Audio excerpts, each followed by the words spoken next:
Welcome to Vlogmas Day 3. I thought my plan was to have a chill morning, catch up on some Vlogmases, do some knitting, but as we know, the best laid plans. So I actually have to leave. I have to leave for work here in a little bit. I'm going to help with that order that I was talking about yesterday. But this Saturday I am teaching a class, a colorwork hat class.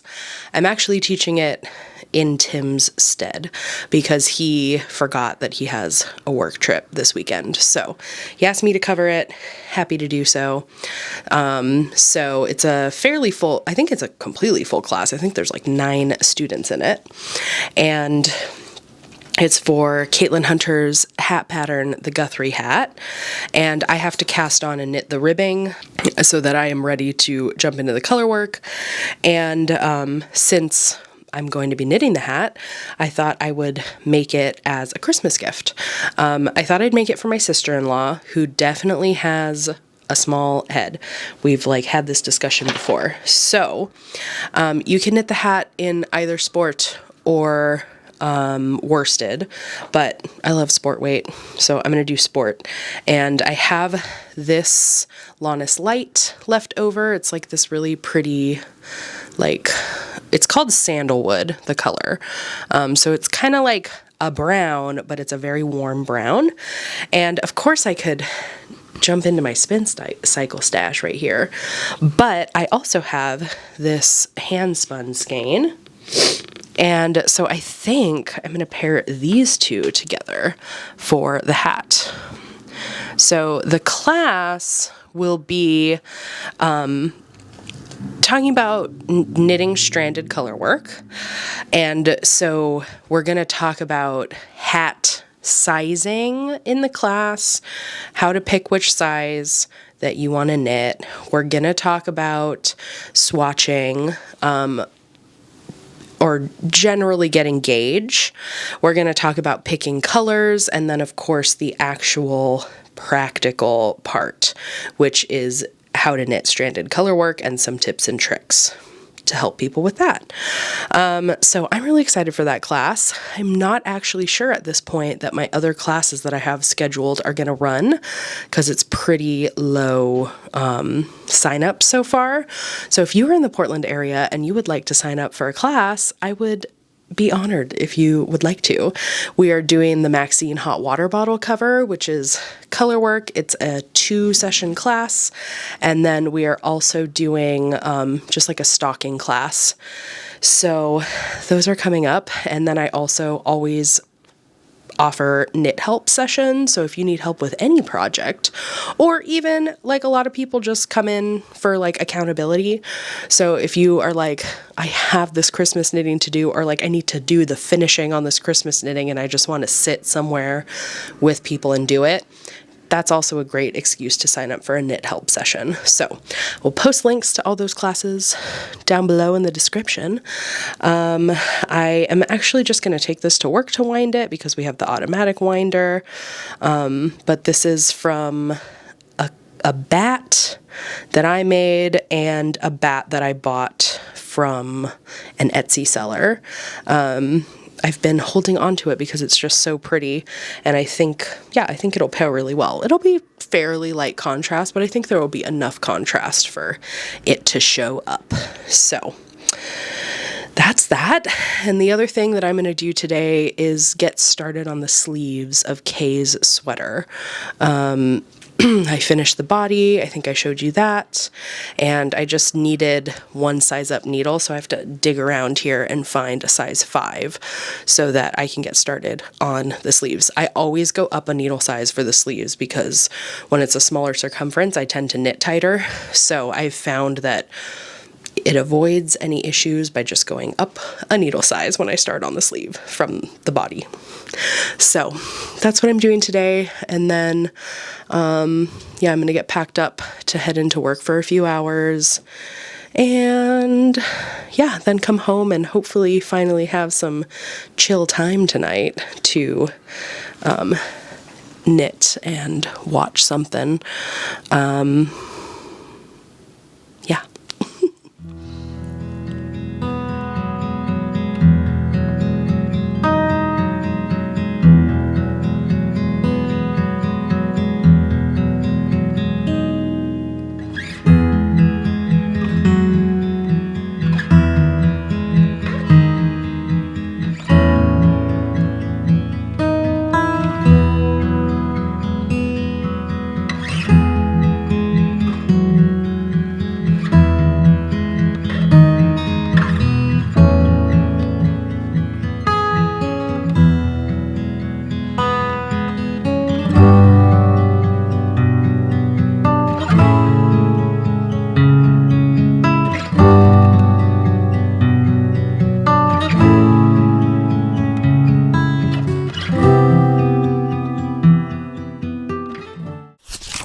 Hello, reporting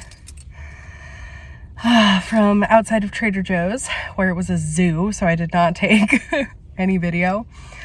We desperately needed groceries. We basically only had the stuff from Thanksgiving and some leftovers, so got a bunch of groceries for the next few breakfasts and dinners, so that'll be good. I am really wanting to go home and take a bath.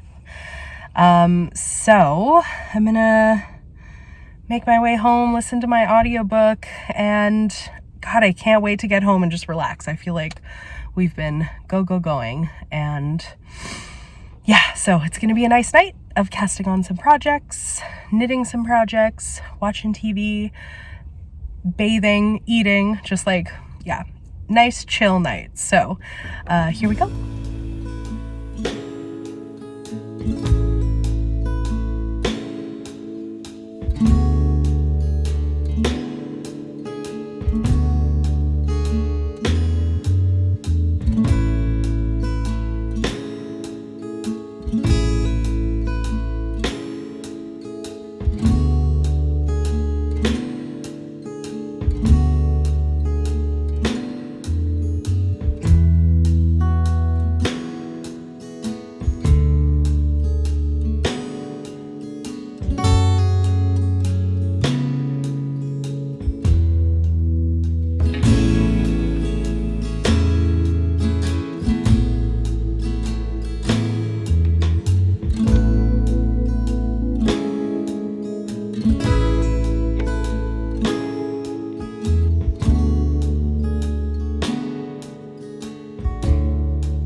Hi friends, I am finally doing what I have been wanting to do all night, which is be cozy and warm and knitting. I got all the stitches on for the sleeve of Kay's sweater, and I actually don't know if I've mentioned the pattern yet, but it is the Muscadine Sweater by Andrea Gahn. I'll post a little picture here, and the sleeve is the fun part because there's this beautiful cable pattern, but I must have been using a hard copy. I think I cast it on 6 months ago. I cast it on last winter, and so I am not sure exactly where I was in the chart. I also don't know which size I did. I think I figured both of those things out, but I have the pattern on my iPad because it's a bigger screen than my phone, so I could actually look at it, but my iPad is dead, so every time I would sort of answer a question that I had, my iPad would die, and I was like, porfa. So that is resting over there until the iPad is charged, and I am casting on for the Guthrie Hat. I am doing the sport weight version. It is available in both sport and worsted weight, and it is for a class I am teaching this Saturday. It will also become a Christmas present, so very excited about that. I did have a comment from someone who was asking about how I teach knitting because they were trying to teach, I think it was some friends, maybe family members, and they were just their fingers are so clumsy. How do you have patience? And I've been teaching for a long time. I started off largely teaching beginning knitting, and have mostly switched over to more advanced knitting techniques, color work, knitting socks, steeking is one of my favorite classes to teach. And so it was very interesting to think about that. But there are a few teaching ethos, I guess, that I have when I'm teaching knitting that I think are important. And yeah, let's go through like tenets of knitting, teaching knitting. One is that the way that I do things is not the end all be all way to do things. People come in with all types of experience. People come in with all types of brains and ability to understand. So I really like to sort of give them my one option on how to do something. If they are mostly getting it, great. If they start to see something like putting a stitch on a needle a little bit twisted, or they know how to crochet so they want to hold the yarn in their left hand, then I will show them other ways to do things. I also almost always, when I'm teaching beginning knitting, start with a knitted cast on, because it's so close to just the knit stitch that it builds confidence, I think. Okay, if I can do this thing and then this next step is just one step different, I find that people really can run with that.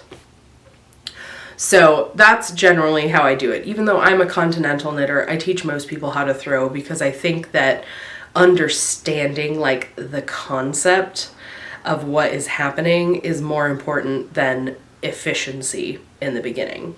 If your tension is wonky, it will even out eventually. You just have to practice. The second tenet, I don't know why this is so official, but here we are, is that I don't want a mistake to stop anyone in their tracks. So I really try to be like, I'm here right now with you and I can fix your mistake. And if it is a mistake that is just making your work look ugly but isn't going to unravel the entire thing, keep going. If it's more important to keep working than it is not to make a mistake. But adults have a really, really hard time not being good at things. They forget what it's like to be learning a new thing. I love having teachers in my class because I'm like, this is good for you. Then you understand what your students are going through when they're learning things. But in general, it's good for everyone to be in a situation where they are not good at things. I will just say that. Third, I really like to describe what is happening in as many different ways as possible.